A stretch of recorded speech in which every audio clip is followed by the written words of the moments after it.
Actually did say, don't go in, don't go in, don't go in. But I said, if you're going to go in, keep the oil. But they didn't do that. What intelligence do you have that Iran is building a nuclear weapon? Your intelligence community has said they have no evidence that they are at this point. Well, then my intelligence community is wrong.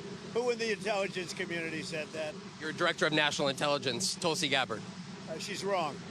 Mr. President, Chinese in any way helping Iran at this moment, clearing reports of serious planes landing in Iran from China?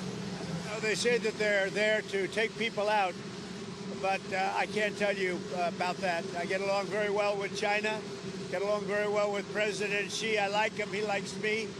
We have a very good relationship. We'll see what happens. I can't imagine them getting involved. The decision that you need to make on Iran, whether to strike militarily, is this the biggest decision you'll have to make as president? Well, I can't tell you that. I have to see what happens. I can't, really say that. It depends what the decision is. But I wouldn't really be able to tell you that now. I'll tell you in about a year from now, maybe 5 years or 10 years from now. You never know about decisions. You never really know. Sir, would you support a ceasefire while the negotiations happen? I might, depending on the circumstances. Would you? It's very hard to stop. I will say this. It's very hard to stop when you look at it.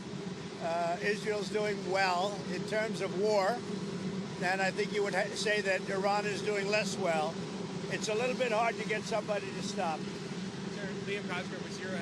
Former Congressman Matt Gaetz threw out an interesting idea suggesting that if you were to broker a deal where nuclear inspectors go into both Israel and Iran, that you could win a Nobel Peace Prize, and they might even rename it the Trump Peace Prize. Did you hear those? What do you think of that? Well, they should give me the Nobel Prize for Rwanda and, if you look, the Congo, or you could say Serbia, Kosovo, you could say a lot of them. You could say, the big one is India and Pakistan.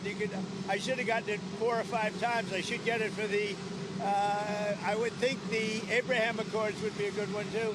They won't give me a Nobel Peace Prize because they only give it to liberals. Would you support Iran being able to have nuclear, or would you support Iran being able to have civilian nuclear energy capabilities up to 3.76%? They're sitting on the top of one of the largest piles of oil in the world. I just don't know why they need that for civilian work. It's one thing for certain countries to say, hey, I want to have a certain amount where I can go nuclear a little bit because we need it for electricity, we need it for air conditioners, etc.